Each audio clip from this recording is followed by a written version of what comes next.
été. Nouvelle semaine, un nouveau défi. Nous vous remercions pour votre fidélité sans cesse renouvelée pour cette émission. Nous sommes encore là, bien au taquet pour vous servir ce matin nos délicieux mets à travers nos chroniques. Merci d'être encore là. Bienvenue à vous dans le plateau du bien-être. Pour ce matin également, je suis accompagnée par mon équipe qui est toujours au taquet, bien disposée à vous servir uniquement le meilleur. Bonjour Charlène. Bonjour Blondine. Comment tu vas? Je vais super bien et toi? Tu es bien également et ton week-end? Ça s'est bien passé. Tu m'as manqué, les téléspectateurs également. Oh, c'est chou, tu m'as manqué aussi. Ça fait plaisir. Alors Jacques, bonjour. Bonjour Blondine, je m'attendais à ce que Charlène puisse dire que Jacques, tu m'as manqué. Non mais Jacques ne peut jamais me manquer. Eh bien, c'est le plateau du bien-être. Les téléspectateurs ont cru qu'on ne sera pas là, mais on est là. Ne vous inquiétez surtout pas, vous serez très bien servis. Voilà, l'équipe est au rendez-vous. Bonjour Ézéchiel. Bonjour Blondine, bonjour Jacques, Oui, bonjour Charlène, bonjour aussi à nos chers amis à la maison. J'espère que vous allez bien, que le week-end s'est bien passé. En tout cas, de mon côté, ça a été de tout repos. Dieu seul sait. C'est bien. Alors, nous allons donc démarrer cette émission, comme vous le savez, avec la causerie du jour. Entre l'homme et la femme, qui ment le plus? Entre l'homme et la femme, qui ment le plus? J'ai envie de prendre les avis des hommes en premier. Qui se jette à l'eau? Bon, Ézéchiel, je sens à travers tes lèvres que tu es prêt. Vas-y. Non, pas particulièrement, mais il faut noter que l'être humain est une espèce qui ment. Voilà, de nature, que ce soit l'homme ou la femme. Je veux débuter comme ça. Et donc c'est un peu le préambule de ce que je veux dire. Donc c'est un peu devenu une nature chez les gens de mentir, tout simplement, lorsqu'ils se retrouvent dans une situation compliquée ou dans une situation où ils ne veulent pas, en tout cas où la vérité peut rapidement blesser ou faire du mal. Notons que généralement la femme est un genre qui parfois endosse beaucoup de choses, je vais le dire comme ça, qui endosse beaucoup de choses et qui parfois est obligé de porter les plus gros mensonges, que ce soit en couple, en amitié, en famille ou quoi que ce soit. Donc qui est obligé parfois de mentir, en vous regardant dans les yeux et pour peut-être sauver une situation.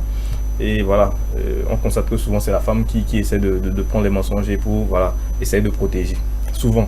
Maintenant du côté des hommes, on connaît les cas dans lesquels les hommes mentent, généralement.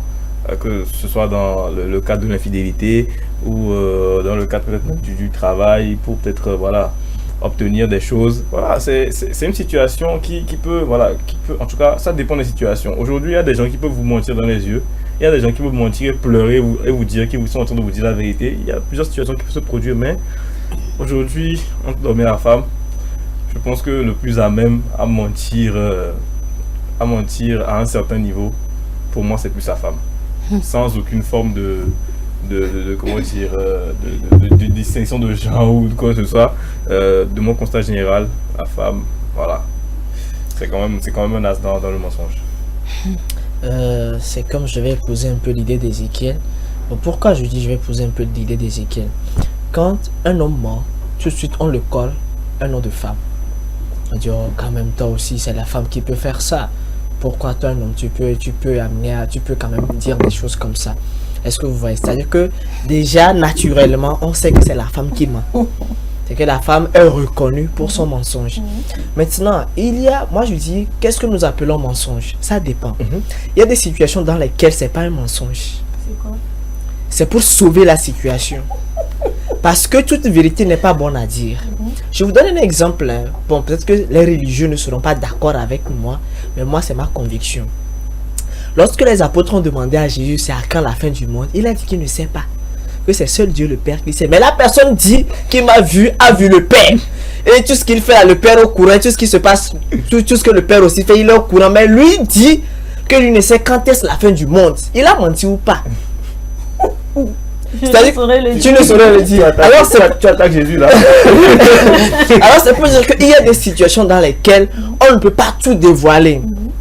Mais il y a des hommes qui, pour des raisons de malhonnêteté intellectuelle, décident de mentir pour nuire à leur frère. Et ça, c'est pas bon. C'est ça. Ça, c'est un mensonge. Et un homme qui fait ça là, il faut l'appeler femme. Il n'est pas homme. Parce qu'un homme doit être vraiment intègre. Il doit avoir des principes de vie. S'il ment, c'est-à-dire qu'il est dans une situation pas possible. Et c'est pour sauver. Voilà. Ça, c'est un mensonge qui fait du bien. Mais un mensonge qui fait du mal, c'est pas bien. Maintenant, quand je prends la femme est cet être-là qui a l'art de bien faire les choses si bien que, comme Ezekiel a dit, elle peut te regarder droit dans les yeux avec des yeux qui brillent et te montent de face. Tu vas accepter, tu vas avaler comme une parole d'évangile, quoi. Tu diras, ouais, elle dit la vérité. Alors que c'est vraiment le mensonge. Pourquoi la femme ment? C'est dans ses gènes. Ah ouais. Carrément. Vous regardez, c'est que parfois, essayons un peu de revisiter l'histoire. Vous savez, quand la femme a mangé la pomme, quand on dit le Créateur est arrivé, on dit, mais elle a dit quoi? Qu'est-ce qu'elle a dit? Que c'est le serpent qui m'en a donné. C'est-à-dire que quoi? Elle-même avait envie, hein, et c'est elle qui est revenue encore donner à l'homme. C'est-à-dire que la femme, elle est capable, quand elle est tellement rusée, quand elle veut faire les choses, elle planifie tout. Et quand elle te ment là, tu acceptes. Alors moi je vais dire, entre l'homme et la femme, en toute honnêteté, la femme ment le plus. On peut même parler de l'histoire de Samson, où la femme a menti à Samson qu'elle était amoureuse de lui, et qu'après il lui a coupé les cheveux juste pour diminuer sa force. Donc voilà, dans l'histoire, généralement, que ce soit religieusement parlant ou voilà, de ce qui est, ce qu'on peut dire que des dictons, voilà, qui disent que voilà, qui ment le plus, ben, je suis désolé, mais c'est moi, la ça femme ne qui revient m'étonne tout. pas que vous recollez l'étiquette de menteuse à la femme. Ça ne m'étonne pas parce que vous êtes homme. Mais explique-nous. Et le fait de dire, je reviens par rapport à ce que tu as dit hein, sur la Bible, Adam, Ève et puis le serpent. La femme a dit à Dieu que c'est le serpent qui lui a remis la pomme. Est-ce qu'elle a menti? C'est le serpent qui lui a remis la pomme. Elle avait le choix. Elle avait le choix. Elle avait le... Ouais. On me donne... Puisqu'il y avait des consignes. Ben oui. Qu'elle ait le choix ou pas, on lui a donné ça et puis elle a pris. Non. Comment ça non? Non. Et puis dire que si un homme ment, on dit qu'il ment comme une femme. Je ne suis pas d'accord. L'homme aussi te regarde droit dans les yeux et te dit, ma chérie, tu es la seule. Pourtant, quand il prend devant toi, mais il prend son téléphone là, il envoie 10 cœurs à 10 différents. C'est pour ton bien, il te dit que parce que tu es la seule. Comment pour ton bien? Et ça, tu dis que c'est pour sauver une situation. Alors, Charles, ce n'est pas un mensonge, je ne suis pas d'accord. Ne détournons pas le débat. Non. On ne parle pas de relation amoureuse. Hein. On parle du tout en fait. On parle de tout. Voilà. C'est un contexte général en fait. Non, quand vous avez parlé, vous êtes rentré, vous avez détaillé. Tu as parlé également de relations amoureuses. Détail. Ce que moi j'aimerais dire ici, c'est que la femme, c'est vrai, tout être humain ment. Genre, dans certaines situations, il faut mentir pour se sauver. Il faut sauver la situation. Peut-être pour sauver quelqu'un, tu es obligé de mentir. Voilà. Mais l'homme, c'est-à-dire, hein, j'ai beaucoup d'exemples, mais si je commence ici, on ne va pas finir. L'homme ment. L'homme là, c'est moi qui ai dit ça, l'homme ment. Vous savez, il te regarde droit dans les yeux, même jusqu'à faire couler des larmes. Tu dis, un homme le monsieur là, jusqu'à il coule les larmes, ça veut dire qu'il est sincère. Mais il est en train de mentir. Il t'aime beaucoup, pourquoi? Il t'aime beaucoup. Si Et tu pourquoi quand révèles c'est de la vraies femme choses, qui tu vas fait ça, t'évanouir. vous trouvez que la femme ment? C'est ce que je Et viens de pourquoi dire. est-ce que vous collez toujours l'étiquette de menteuse à la femme? La femme doit être vertueuse. Est-ce que vous voyez? Vertueuse, tu Oui. dis. La femme doit être vertueuse. Oui. Et si la femme se met à commettre certaines choses, sincèrement, c'est pas bien. Pourquoi l'homme est amené à commettre certaines choses et pas la femme? Vous savez, l'homme et la femme ne sont pas de la même nature. Je ne suis pas d'accord. C'est-à-dire, non Charlène, attends, on va y aller pas à pas. Ok, c'est-à-dire. L'homme et la femme Oui. ne sont pas de la même. Vous savez, l'homme c'est quelqu'un il est protecteur. Ok, L'homme c'est un guerrier. d'accord. Et l'homme pour t'amener à te protéger, il use de tous les moyens. Donc, Et je l'ai dit que c'est pour ton bien. Parce que, vous savez, la femme est un être très fragile. Je viens de dire qu'ils ne sont pas les mêmes. La femme est un être très fragile et très sensible. Donc, Il y a des choses quand la femme prend ça, elle aura AVC sur le champ. est-ce que tu sais qu'il y a des hommes aussi qui sont très sensibles? Oui, il y a des hommes aussi qui sont sensibles. Je viens. Mais je l'ai dit toujours en début. Que quand l'homme se met à faire des choses qui ne sont pas d'une honnêteté intellectuelle, ça, sincèrement, c'est pas un homme. J'ai dit que c'est une femme. Parce qu'il y a des choses, c'est la femme qui fait ça. Non, vous pouvez C'est pas l'homme dire qui ça. peut. Attends. Comment il y a des choses, C'est la l'homme femme qui peut faire fait des ça. coups bas, Oui. peut-être pour pouvoir évoluer dans son service. Un homme qui fait des choses ignobles, des choses qui ne sont pas vraiment ça, sincèrement, il n'est pas homme. Parce que l'homme doit être intègre. Un homme doit être un modèle d'inspiration.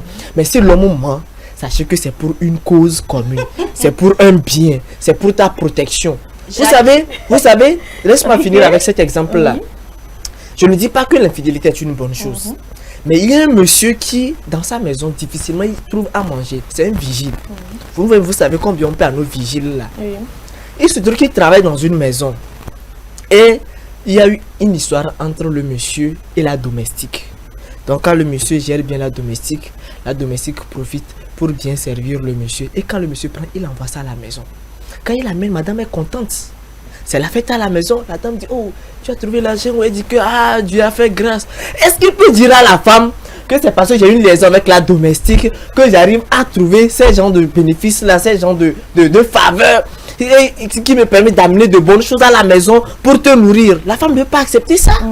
Elle va dire, mais elle n'est pas d'accord. Mais cet homme-là, il sait faire les choses avec diplomatie. Je ne dis pas que c'est une bonne chose. Mais c'est pour vous dire que toute vérité n'est pas bonne à dire. Et parfois, il faut être un homme de principe pour savoir gérer les choses. Et on ne peut pas être amené à mentir tous les 365 jours sur 365 ou 366 jours. Pas? Mais quand même. S'il y avait même 565 jours là, l'homme va mentir jusqu'à... L'homme ment. Moi, je vous dis que l'homme ment. Il dit que... Non, attends. L'homme te regarde droit dans les yeux. Attends. L'homme là, il te fait un coup bas. Il te regarde dans les yeux. Il te dit que c'est une autre personne. Par exemple. Il est capable de te tuer, de t'empoisonner. Non. Il te regarde droit dans les yeux. Tu sais que quand l'homme te dit, même s'il commet l'infidélité, il te dit, excuse-moi que c'est une erreur. Tu sais qu'en ce moment, l'homme regrette. Il regrette quoi? Il regrette sa mère. Il regrette sa mère. Bon, je pense qu'on va s'arrêter là pour ce débat. Parce que si on veut poursuivre ce débat, on ne risque pas de finir. On a assez de choses à donner à nos chers téléspectateurs. On n'a pas donné d'argument. Bon, Ézéchiel, quel est donné d'argument ou pas? Quel est donné d'argument ou pas? Le Même débat est Blandine sait que les hommes mentent plus que les femmes. Blandine sait pas me mentir. Voilà. Alors, la causerie du jour, c'était entre l'homme et la femme qui ment le plus. Tout de suite, le jingle de Info du jour.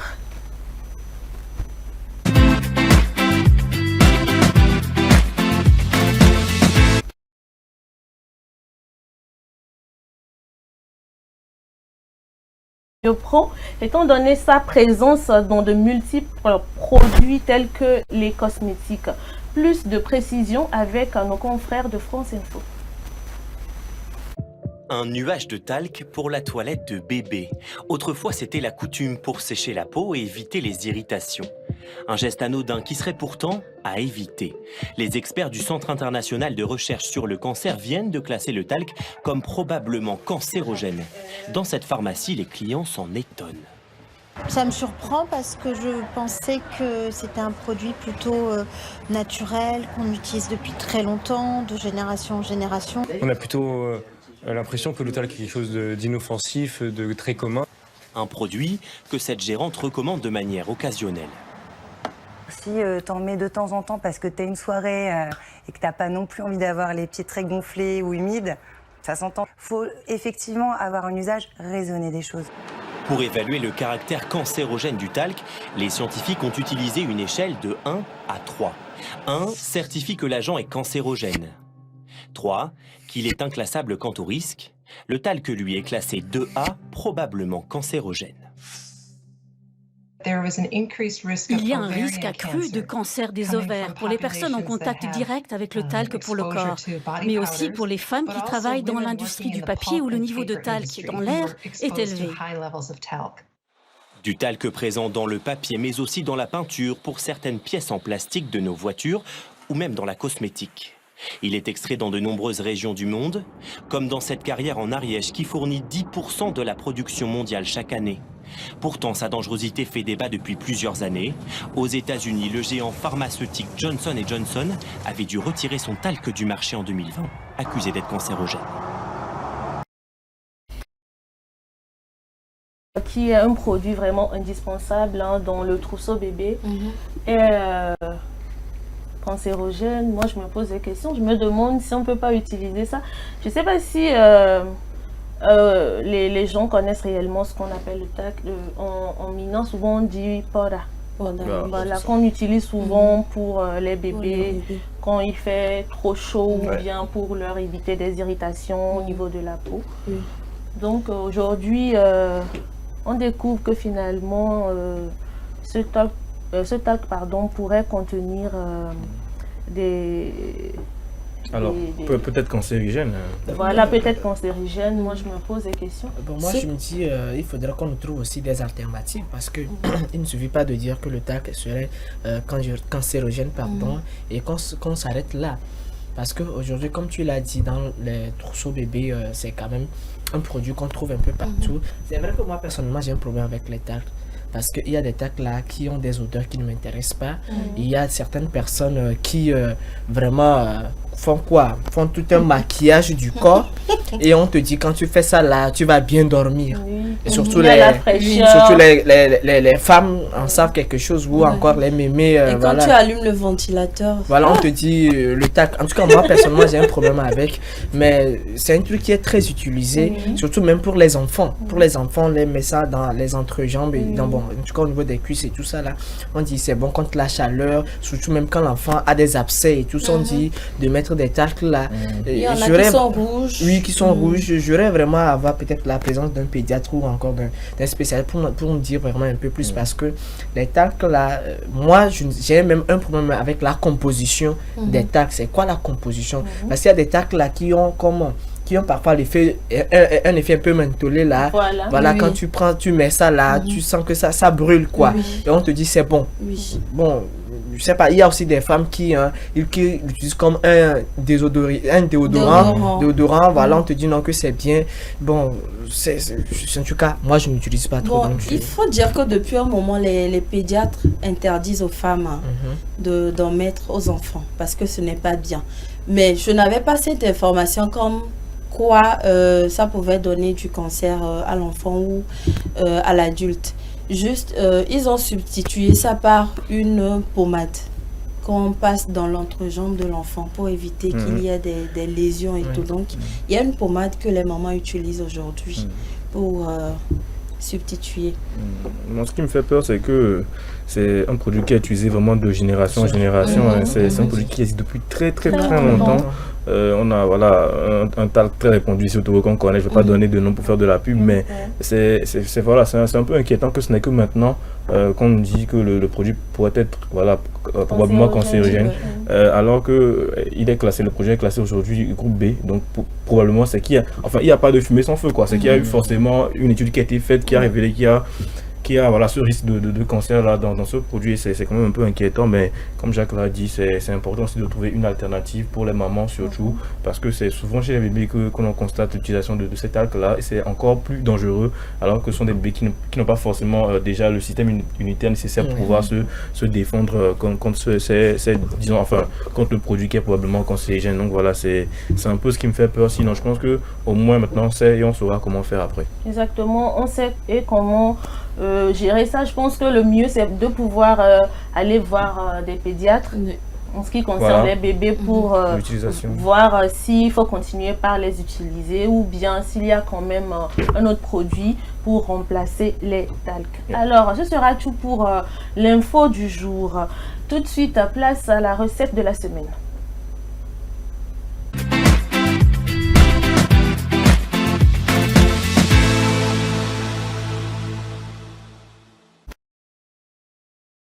Hélène a encore une fois décidé de ne pas nous faire à manger, mais elle nous vient avec des astuces. La toute première astuce, c'est comment empêcher les pommes de germer. Les pommes de terre de germer. Pommes de terre de germer. Alors, nous savons tous, les pommes de terre ont leur saison. Souvent, c'est cher. Après, quand c'est la saison, c'est moins cher. Donc, généralement, pour ceux qui ont des restaurants et tout, ou ceux qui adorent les pommes à la maison, ils achètent en quantité et ils reviennent. Et on remarque après que ça germe. Ce qu'il faut faire pour empêcher les pommes de terre de germer, c'est que d'abord, quand vous achetez vos pommes de terre, l'initial, ce qui est recommandé, c'est de les utiliser sur le champ. Si vous ne pouvez pas l'utiliser sur le champ, ne les surgelez pas. Il y en a qui les épluchent, qui les découpent et puis qui les mettent dans le réfrigérateur. Donc ce qu'il faut faire, c'est qu'il faut utiliser, nous allons voir des sacs défiler sur l'écran.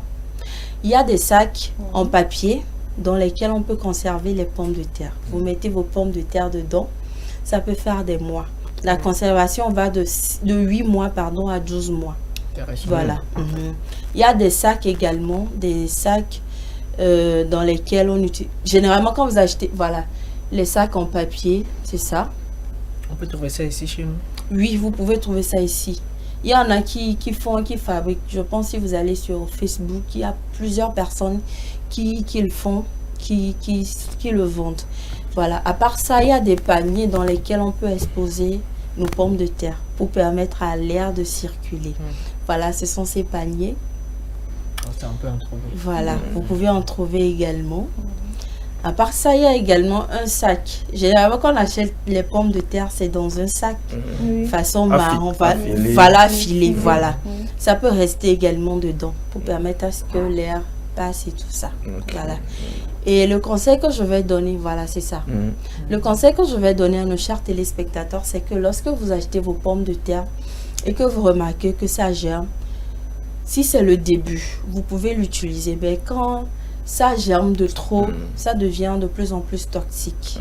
Donc, vous les jetez à la poubelle. La santé n'a pas de prix. Malheureusement, chez nous, on dit, bon, coupe la partie là. On dit coupe la partie là. Coupe la partie là et puis plus le. Malheureusement, c'est ce qui se fait. Mais quand ça a trop germé de crasse, que ça aille à la poubelle, voilà. La santé n'a pas de prix. C'est l'argent, mais après tout, tu as l'argent, mais tu tombes malade. C'est voilà. Tu dépenses encore cet argent que tu as. Encore plus même parfois. La santé n'a pas de prix. Donc, quand c'est le cas, il faudrait que ça aille à la poubelle. N'est-ce pas? Donc, voilà un peu. Et 3 manières de conserver vos pommes de terre. Moi, je pense que c'est le fait que ces pommes de terre soient en contact avec l'humidité qui est en train. Exactement, oui, c'est ça. Comme les ignames aussi. Exactement. Donc, le fait de les mettre dans les sachets ou dans les paniers, là, ça va beaucoup. Surtout le dernier sac, là, doit être très truc. Oui. Il y en a qui attachent ça dans des sachets plastiques. Ce n'est pas du tout beau. Alors, Charlène, aujourd'hui, tu nous viens aussi avec une autre astuce. Celle-là, franchement, je pense que ça va intéresser plus d'un. Comment arriver à ne pas pleurer quand on coupe de l'oignon? Franchement, moi je me dis c'est carrément Jacques a déjà eu à faire. Moi j'ai une idée. Je me dis c'est carrément impossible. Il y a des gens qui disent de mettre. Non, c'est possible. Ah bon? Moi j'ai une. Non, parce qu'on sait que moi j'ai une idée de l'astuce. Ah bon? J'ai une idée. Bon, faut donner ton idée, je veux voir. Alors moi mon astuce c'est que vous connaissez les papiers, comment ça s'appelle, les swaps pour les papiers torchons. Oui. Voilà. Donc vous pouvez plier les papiers, comme j'ai cette feuille là, vous pliez en 2 façons. Et puis vous mettez ça dans votre bouche. Donc le temps que vous épluchez, je pense que comment on appelle ça, le germe ou le truc qui sort de l'oignon et qui fait pleurer ne va pas dépasser le papier que vous avez en bouche. Donc le fait de couper juste en bas du papier fait que vos yeux sont protégés face voilà, au truc qui fait pleurer. Bon, c'est une astuce que j'utilise. Cette astuce marche également parce que j'ai eu beaucoup de témoignages par rapport à ça. Voilà, ça marche également. Moi, je mets une visière et puis c'est tout. Ou bien la lunette. Tu ne vas jamais toucher à l'oignon. La cuisine, ce n'est pas ton truc. Voilà. Donc, une autre astuce, d'autres astuces que je vais donner, c'est de mettre de l'eau à la bouche. Ça va vous paraître bizarre. Vous mettez de l'eau dans la bouche. Vous gardez cette eau-là dans la bouche. Voilà. Et vous découpez vos oignons. Charlène. Vous découpez vos oignons. Si vous n'allez pas pleurer. Vous n'allez pas pleurer. Selon ce que j'ai eu à apprendre, selon les expériences, selon les témoignages, c'est que, en fait, quand vous découpez l'oignon, l'eau qui est dans la bouche, ça attire la substance qui rentre dans les yeux. Parce que nous avons un liquide dans les yeux. C'est ce liquide-là qui attire... le liquide qui sort de l'oignon. Voilà.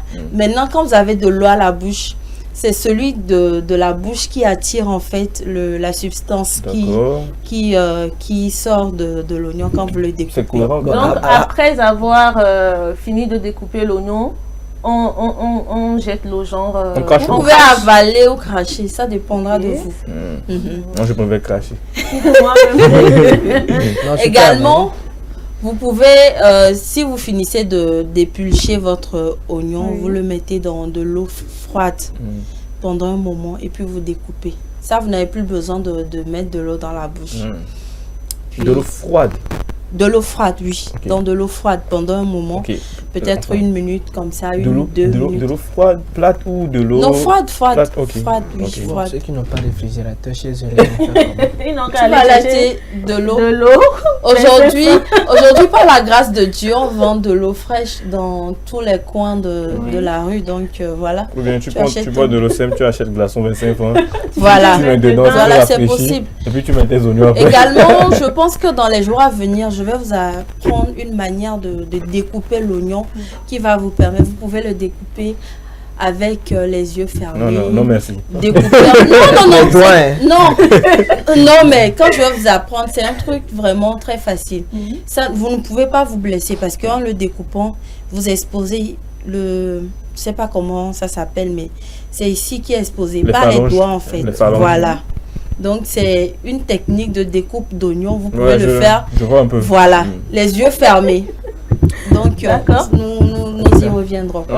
Ce sera tout pour aujourd'hui. Ce soir, je vais faire l'expérience de l'eau. Moi, je vais faire l'expérience. Jacques, tu mens. Qu'est-ce que tu as Tu ne vas pas à la cuisine. Jacques, laisse. Est-ce qu'il connaît le chemin qui mène à la...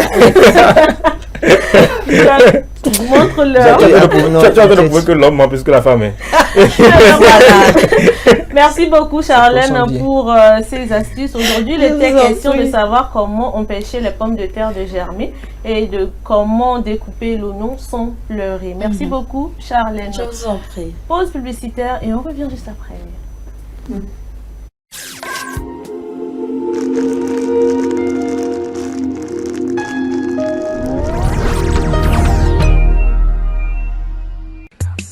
L'amour, c'est des hauts, c'est des bas.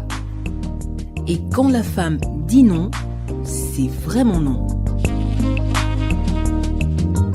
Mais rien ne vaut un petit cadeau pour raviver la flamme de l'amour.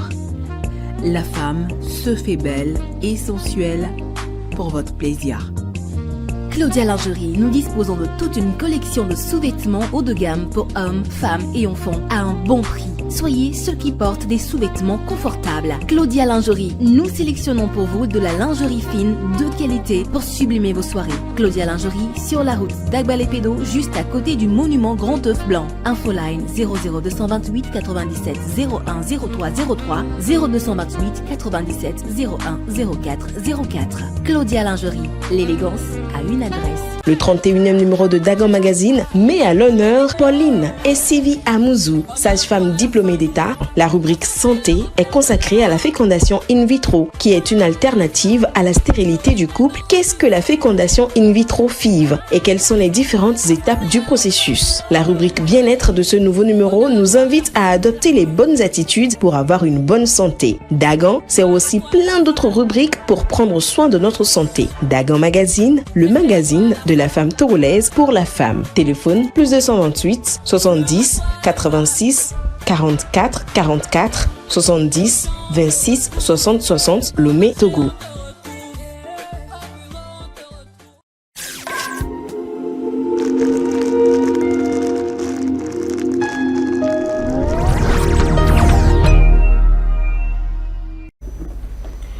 Aujourd'hui, dans la rubrique défi de la semaine, Ezekiel nous propose un défi humanitaire, je vais dire, à relever, et c'est juste après le jingle.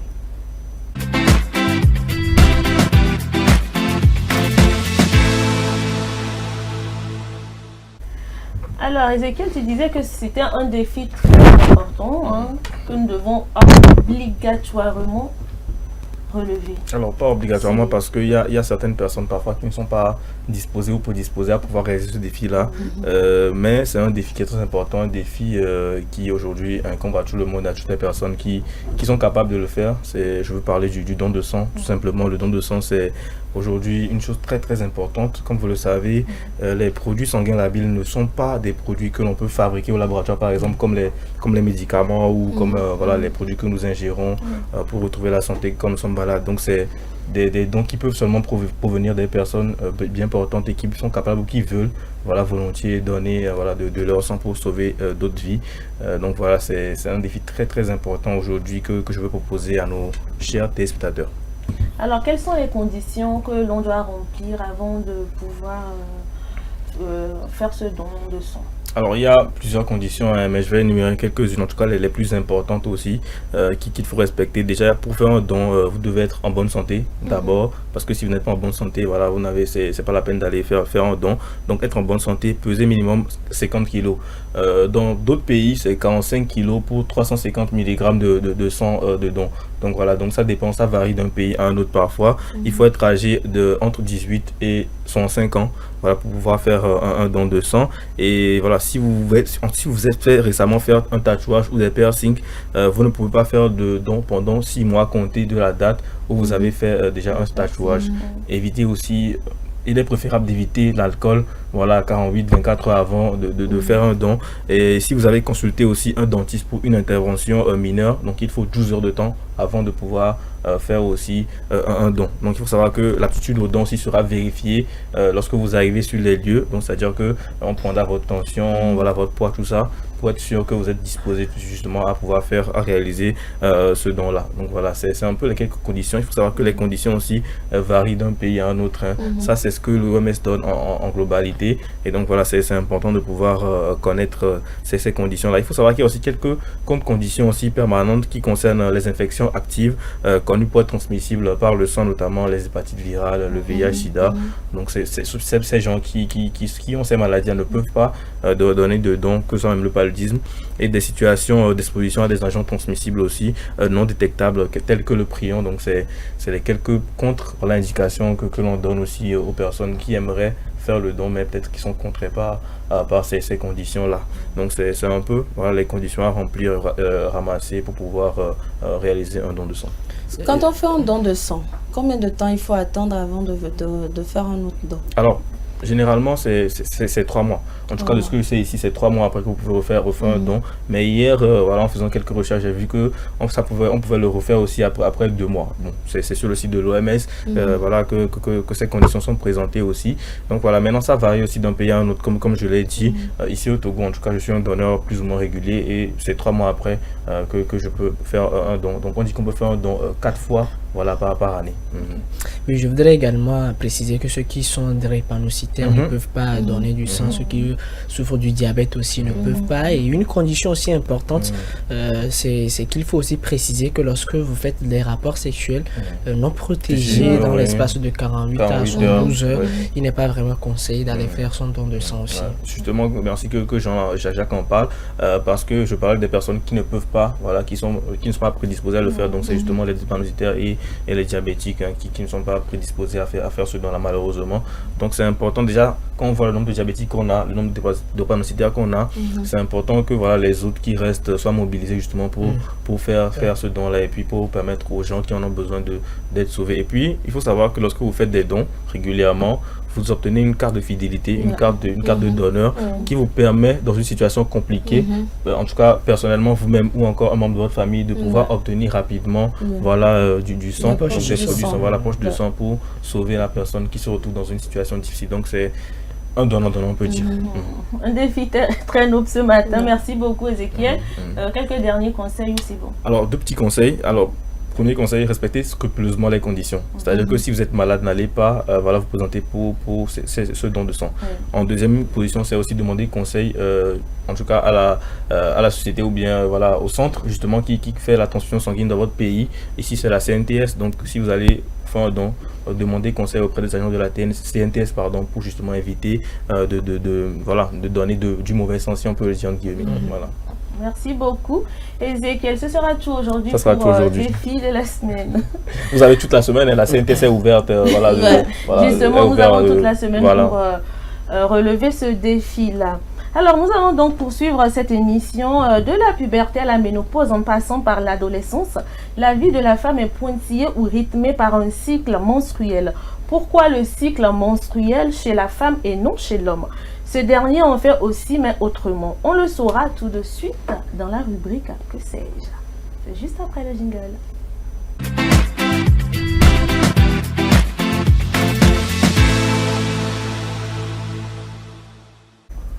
Alors ce matin, Jacques a décidé de nous plonger dans l'univers des femmes, nous parler de la menstruation. Jacques. C'est un sujet intéressant. Très intéressant. Intéressant mais tabou aussi à la fois. J'aurai l'occasion de revenir là-dessus. Et généralement quand on parle des menstruations, il y a des femmes, c'est vrai qu'il y a de ces personnes-là qui se renferment sur elles-mêmes parce qu'elles ont du mal à se prononcer. Mais il est important d'avoir des informations. Et quand on parle des menstruations également, vous allez souvent entendre des femmes dire « Nous on fait des menstruations, vous les hommes, vous n'en faites pas. Et puis voilà, vous ne savez pas la douleur qu'il y a. Vous ne pouvez pas comprendre. » Maintenant, à un moment donné, on se pose la question de savoir pourquoi les menstruations chez la femme et chez l'homme, il y a quoi? Alors c'est très simple, je vais vous l'expliquer très rapidement.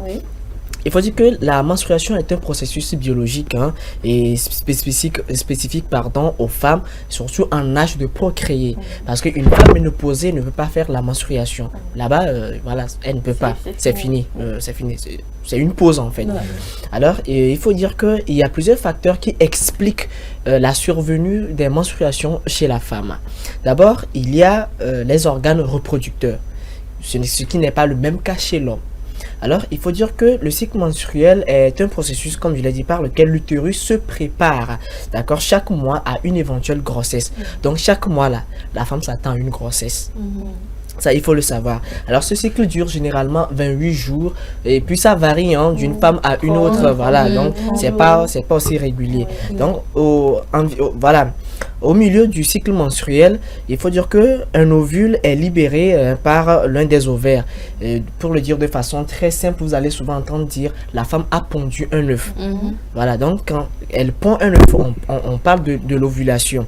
Alors si l'ovule est fécondé par un spermatozoïde, alors il peut s'implanter dans la paroi de l'utérus et commencer une grossesse. Là, en ce moment, c'est parce que l'ovule a rencontré les spermatozoïdes. Mais si ce processus ne se passe pas ainsi, il y aura aussi un autre problème. Alors, je vais continuer l'explication et vous allez comprendre tout de suite. Alors, pour préparer une éventuelle grossesse, qu'est-ce qui va se passer? La paroi va se rétrécir. Cette paroi-là, souvent, on l'appelle l'endomètre chez la femme. Donc, l'endomètre va s'apaisir pour recevoir et nourrir l'embryon. Maintenant, lorsque l'ovule n'est pas fécondé, le corps va donc éliminer ou encore expulser par le vagin, expulser ces couches-là par le vagin sous forme de menstruation. Alors, c'est-à-dire que le corps a fait un lit pour accueillir, elle a pondu et en attendant, tendait plutôt des spermatozoïdes pour la fécondation. Vu qu'il n'y a pas eu fécondation, alors là, qu'est-ce qui va se passer? Le corps va se libérer de ce lit-là qui s'était préparé. C'est comme chez vous à la maison, vous voulez recevoir des invités, vous louez des bâches, des chaises, vous préparez on se prépare, voilà, l'invité bien. Voilà, l'invité après vous fait un faux bon, il ne vient pas. Qu'est-ce qu'il faut faire? Il faut tout replier maintenant. Les repas qui ne tiennent plus, il faut les jeter. Donc c'est aussi une sorte de purification de l'organisme. Ce qui n'est pas, voilà, ce qui n'est pas forcément le cas chez l'homme. Et puis il faut également faire une nuance. Souvent les gens pensent que c'est le sang de la femme, c'est-à-dire que la femme se vide de son sang pendant les menstruations. C'est une fausseté. Il faut dire que ce sont des débris, ces muqueuses là et tout, que le corps expulse. Maintenant, si peut-être la sortie du sang est trop abondante, en ce moment il y a un problème. Il y a un problème qui explique cela. Et là, il faut forcément aller voir un spécialiste. Parce que ça peut être des fibromes, ça peut être des infections, ça peut être d'autres maladies, voilà. Et qui se cachent derrière et pour vous faire croire que c'est toujours les menstruations. Alors que ce n'est pas le cas. Donc, il faut vraiment faire attention. Lorsque l'afflux du sang est tellement abondante, alors attention, il y a un danger. Maintenant, pourquoi est-ce que ça se passe chez la femme et non chez l'homme? Vous voyez, chez l'homme, on parle de la production des spermatozoïdes. C'est que l'homme, lui, il est spécialiste de la production des spermatozoïdes. Et puis il dit ça avec une telle fierté. Il est spécialiste de la production. Oui, parce qu'il faut ces spermatozoïdes-là pour qu'il y ait fécondation. Vous voyez? Alors que chez l'homme, par exemple, tout se passe au niveau des testicules. Donc, c'est à ce niveau, l'homme n'a pas de cycle menstruel puisqu'il ne possède pas les mêmes organes, comme je l'ai dit, reproducteurs. Et puis, les hommes ont des testicules qui produisent, comme je l'ai dit, des spermatozoïdes continuellement. D'accord? Oui, continuellement. C'est-à-dire juste après la puberté, lui, la machine se met déjà au travail. On dirait que ça intéresse. C'est ça. Alors, donc, le cycle n'est pas le même. Oui. Donc, raison pour laquelle chez les hommes, il n'y a pas ce cycle-là qui revient. Lui, il est continuel. Mais chez la femme, c'est un renouvellement mensuel. Donc, à chaque mois, il y a un renouvellement. Alors, de façon résumée, il faut dire que chez la femme, il y a les ovaires, il y a l'utérus et le cycle menstruel. Mais chez l'homme, c'est les testicules et la production continuelle des spermatozoïdes. Donc, il faut faire la liaison. Et même, et même chez les hommes, lorsqu'on parle de la production des spermatozoïdes, on appelle ce processus-là, est appelé spermatogenèse, d'accord? Alors, qui se déroule sur 72 heures, 72 jours, soit 2 mois et demi. Donc, c'est ainsi que se passent les choses chez nous les hommes, et ce qui n'est pas le cas chez vous les femmes. Donc, ça veut dire que chaque 2 mois et demi... Voilà. Chez nous, Ezekiel, écoutez, ça sera tout pour aujourd'hui. Ça sera tout pour aujourd'hui. J'avais prévu une petite histoire pour que les femmes aient peut-être une petite notion sur le port des serviettes hygiéniques. Comment, très rapidement, vous savez, la Croix-Rouge est née pendant la guerre. Et au cours de cette guerre-là exactement, les infirmiers se sont rendus compte que lorsqu'elles prennent un coton pour tremper pour le pansement des patients, il y avait ce coton-là qui absorbait le sang. Hein? Qu'est-ce qui s'est passé? Donc, ce coton était fait avec une matière là qu'on appelait cellucoton. Donc, c'était inventé par la société Kimberly-Clark. Donc, après, il y a eu des réflexions. Et on s'est dit, bon, est-ce qu'on ne peut pas faire des serviettes hygiéniques, jetables? Ce que nous avons aujourd'hui très facilement. Donc, il faut dire qu'après la guerre, donc, on a poussé des recherches et puis on est arrivé en 1920. On s'est rendu, on a essayé de produire une première serviette hygiénique jetable appelée Kotex. Alors, pourquoi Kotex? C'est-à-dire que quoi? C'est une combinaison de mots. Donc, entre coton et texture. Et voilà, ça a été mis sur le marché. Donc, vous savez, après, les femmes, on a toujours quand même ce problème-là aujourd'hui. Les gens ont du mal à se rendre dans les boutiques et dire « je veux des garnitures, encore je veux une serviette hygiénique ». Alors, puisque les femmes étaient un peu réservées, donc ils se sont compris dans les magasins, on faisait des dépôts et quand vous venez, vous passez, vous laissez juste l'argent et vous pouvez faire votre retrait. C'est tout comme dans les pays développés aujourd'hui, quand vous voulez payer vous voulez acheter les préservatifs, vous arrivez, il y a des petits kiosques là, il suffit juste de rentrer, tu mets ta petite pièce là et puis les distributeurs automatiques, tu mets ta petite pièce là et puis voilà, tu t'approvisionnes facilement et tu rentres chez toi. Tranquillement. Donc, c'est ainsi que les choses ont évolué aujourd'hui. Nous avons des serviettes hygiéniques. Donc, c'est au niveau, pendant la guerre qu'on a eu cette idée-là et on a travaillé là-dessus. Aujourd'hui, les femmes peuvent facilement s'en servir. Merci beaucoup, Jacques. Aujourd'hui, je rappelle qu'il était question des menstruations chez la femme. Nous marquons une pause et nous recevons notre invité du jour.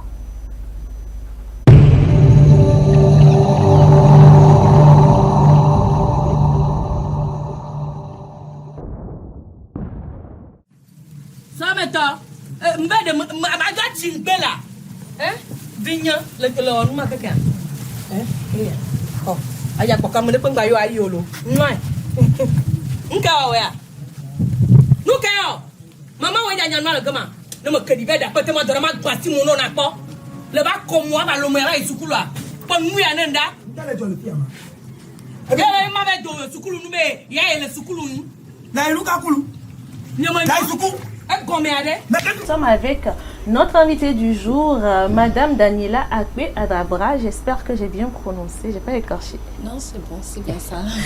Ok, merci d'être sur ce plateau avec nous. Vous êtes entrepreneur du bien-être, président de l'association Naturelle Afrique. C'est bien ça, oui, okay. C'est ça. Nous allons avec vous parler aujourd'hui de l'entretien des cheveux naturels ou afro. D'accord. Avec plaisir. Alors déjà, avant de commencer, c'est quoi nous mettons réellement dans l'entretien des cheveux?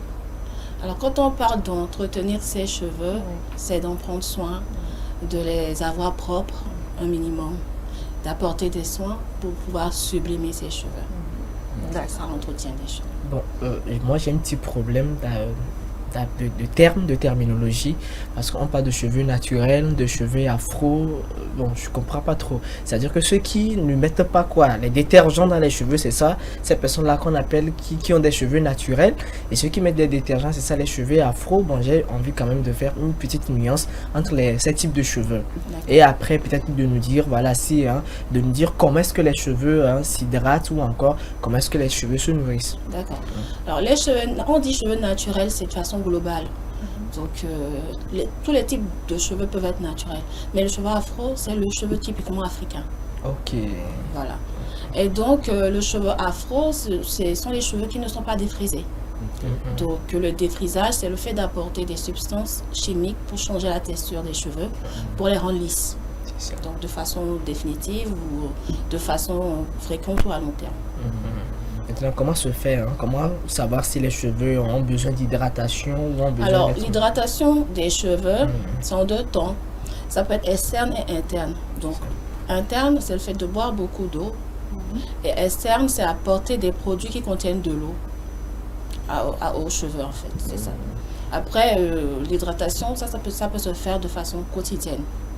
Donc, quand les cheveux ne sont pas coiffés, ou même quand ils sont coiffés, on peut apporter de l'eau. Ça permet aux cheveux de bien se sentir, et ça les fait pousser, parce qu'ils en ont besoin, en fait. C'est comme des plantes. Voilà. Après, quand on parle de nourrir les cheveux, c'est apporter des soins spécifiques. Par exemple, des soins à base de poudre de plante. On peut faire des masques capillaires.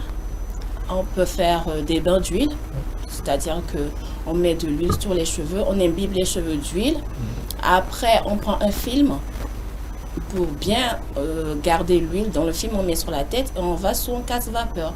Donc la vapeur va ouvrir les écailles des cheveux, c'est-à-dire ouvrir la fibre capillaire pour que les huiles puissent bien pénétrer dans les cheveux.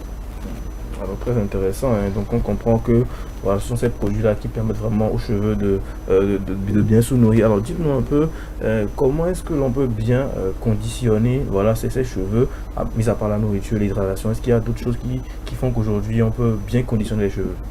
À part l'hydratation et le fait de nourrir les cheveux, on peut les protéger. On peut les protéger, c'est là qu'on parle des coiffures protectrices. Donc c'est-à-dire que c'est pas parce qu'on a des cheveux afro qu'on ne peut pas les tresser. On peut faire des tresses. Dans le temps, nos mamans faisaient des tresses, même des tresses au fil pour pouvoir les garder étirées. Donc on peut les protéger, on peut faire des tresses. Le soir, on peut les protéger avec des bonnets en satin, mais pas des bonnets en coton parce que le coton va aspirer l'hydratation. Et généralement, quand vous rentrez dans les salons de coiffure ou de beauté, vous allez constater qu'il y a des gens qui se mettent sous les casques là, les femmes surtout. Les séchoirs. Les séchoirs, voilà, elles vont là-bas et on dit il faut aller sécher tes cheveux. Maintenant, celles qui ont des cheveux naturels, est-ce qu'elles font ça aussi? Et ceux qui ont des cheveux afro ou encore des frisants, oui, voilà, des cheveux, voilà, est-ce que ces personnes aussi vont là-bas? C'est-à-dire que comment arriver à choisir le casque? Parce que il y a de ces personnes-là qui vous diront, moi je n'arrive pas à supporter, quand je vais là-bas, là j'ai les maux de tête ou encore, il y a assez d'histoires quand même qui se racontent, ou encore des gens qui sont confrontés à des difficultés. Moi j'ai bien envie d'en savoir plus. Alors le casque, aujourd'hui on a les casques vapeur. Les casques ne sont plus de nos jours comme avant, où c'est pour forcément sécher les cheveux, les rendre secs, forcément non. Aujourd'hui, on a des casques à vapeur qui vont venir ouvrir les écailles, comme je disais, pour faire pénétrer les soins. Donc, on n'a plus forcément les casques qu'on avait dans le temps. Donc, de nos jours, il y a des gens qui ne veulent plus mettre trop de chaleur sur les cheveux parce qu'il faut savoir que le défrisage, il y en a qui se fait à chaud. C'est-à-dire le défrisage à chaud, on prend des fers qui sont extrêmement chaudes pour étirer le cheveu, et quand la température est trop élevée, ça peut déstructurer la fibre capillaire. Et après, on a le défrisage à base de soude, de bisphénol, de propylène, glycol, tout ce qu'on sait, qui viennent vraiment aussi déstructurer la nature, à enlever complètement la protéine de cheveux, donc ça détruit les cheveux. Et comment arriver à choisir un masque adapté, un masque capillaire adapté? Alors, un masque capillaire adapté, je vais donner un exemple. Par exemple, si j'ai les cheveux qui ne sont pas volumineux, j'ai envie d'apporter du volume, je peux prendre des poudres de plantes, je peux prendre de la poudre d'ortie, par exemple. Je peux prendre aussi de la poudre de moringa, qui vont m'apporter de la vitamine, du fer. Et au fur et à mesure que je fais les soins, je vais voir que mes cheveux vont avoir du volume. Donc, ces poudres de plantes, là, il faut rajouter de l'eau tiède et une huile végétale, bien mélangée pour avoir une pâte homogène et appliquer sur les cheveux, laisser poser et puis rincer. C'est un bon soin pour apporter du volume aux cheveux et fortifier aussi. Alors, vous avez parlé brièvement du défrisage, de comment ça se fait, mais il y a eu un débat entre si c'est bien ou pas de se défriser, de se faire défriser les cheveux. Alors, quelles sont les conséquences qu'on peut observer lorsqu'une personne défrise souvent ses cheveux? Alors, le défrisage, récemment, l'UNESCO a fait une conférence disant que le défrisage, ce sont des... de nos jours, ils pensent que c'est des problèmes psychologiques qui poussent les gens aujourd'hui à se défriser les cheveux. Parce qu'à l'époque de l'esclavage, quand les Blancs sont venus prendre nos moments à l'époque, leurs cheveux étaient devenus très emmêlés, très difficiles à peigner. Et c'est de là que les Blancs, ont décidé de leur défriser les cheveux, ou soit de les lisser avec le fer chaud, ou soit de mettre ce produit-là dans les cheveux pour que les cheveux puissent devenir, on dit, mous ou faciles à démêler. Donc l'histoire du défrisage vient de l'esclavage à la base. Donc avec le temps, c'est devenu des produits, tout le monde prend du défrisage pour mettre dans ses cheveux. Le pire, les enfants aussi, hein? Oui, ça c'est un autre problème aussi. Les parents, ils mettent parce que les enfants n'ont rien à dire. Mais c'est très mauvais parce que les conséquences, il y en a énormément. Que ce soit maintenant ou plus tard, il y a des conséquences. Donc, le défrisage, ce n'est pas une bonne chose. Et puis, quand on défrise les cheveux, on ne connaît pas la vraie nature de ses cheveux. C'est-à-dire que toi, tu as un type de cheveux sur la tête, mais tu ne connais pas tes cheveux, tu ne sais pas comment tes cheveux vont réagir. Par exemple, si tu mets de l'huile de coco, tu ne sais pas quand tu mets du beurre de karité, si ton cheveu aime le beurre de karité ou non. Or qu'à l'époque, les gens, avant l'esclavage, les bonnes femmes, comment elles faisaient? Elles étaient là, elles prenaient bien soin de leurs cheveux. Entre filles, entre mères, des causeries et des soins de cheveux. Vous allez voir, il y a encore des vidéos où des femmes sont regroupées en train de faire des mélanges de poudre de plantes pour pouvoir entretenir leurs cheveux. Et en Afrique, Dieu nous a tout donné. Il y a tout pour entretenir nos cheveux naturels. On n'a vraiment pas besoin de les défriser. Alors, est-ce que vous aurez un conseil spécifique à donner, premièrement, à ces personnes qui se défrisent les cheveux, également à ces personnes qui ont des cheveux naturels pour pouvoir bien prendre soin de ces cheveux? Parce que c'est bien d'avoir les cheveux naturels, mais c'est encore mieux de savoir comment les protéger. D'accord. Alors, pour les cheveux défrisés, ce que je peux dire, les conséquences, en gros, par exemple, quand on prend du défrisage qu'on applique sur le cuir chevelu, laissez-moi vous dire que les concessions du défrisant, ça pénètre la peau du cuir chevelu et puis ça rentre dans le sang. Le défrisage à long terme, c'est ça qui provoque des pellicules, ça dérègle, il y a des perturbateurs endocriniens dans le défrisage, peuvent entraîner la stérilité, des fibres. Il y a l'alopécie aussi. Avant, on avait seulement l'alopécie devant, mais aujourd'hui, les femmes ont des alopécies dans le milieu de la tête. C'est alarmant. Et pour les gens qui ont des cheveux naturels, qui veulent les entretenir, il faut y aller pas à pas. D'abord, déjà, on vous dit le minimum, le beurre de karité. On a des produits qu'on appelle des vaporisateurs, c'est-à-dire tu as un flacon chez toi, tu mets de l'eau, une petite huile et tu peux rajouter ton aloe vera. Tu peux mettre sur tes cheveux, ça va te les démêler. Tu peignes tes cheveux, ou si tu as un lait qui peut démêler aussi, tu rajoutes, tu entretiens tes cheveux, tu fais tes soins, tu fais tes tresses. Tu peux laisser, si tu n'as pas le temps de peigner tes cheveux tous les jours, tu fais les tresses, tu laisses poser 1 mois. Et même quand tu as les tresses, tu peux faire des soins. Rien n'empêche de mettre des sérums sur le cuir chevelu pour traiter les cheveux quand on a des tresses. Donc on peut le faire. Et après, quand tu enlèves tes tresses, tu fais ton soin, tu laisses un petit peu tes cheveux respirer. Et puis, si tu as décidé de les laisser 2 semaines, tu les laisses 2 semaines et puis tu refais tes tresses. Il n'y a aucun problème par rapport à ça. Le seul problème, c'est d'éviter d'appliquer du défrisant sur le cuir chevelu parce que ça rentre dans le sang et ça cause des dégâts. J'espère que le message est bien passé. Merci beaucoup, Madame Daniela Akwe-Adabra. Je rappelle que vous êtes entrepreneur du bien-être et présidente de l'association Naturelle Afrique. Merci d'être passée dans cette émission. Nous espérons vous revoir. J'espère aussi, ce sera avec grand plaisir en tout cas. Et ce sera tout pour aujourd'hui. Merci d'avoir été des nôtres. Rendez-vous donc demain matin pour une nouvelle aventure dans l'émission Le Plateau du Bien-être. Portez-vous bien. Merci. Ouais.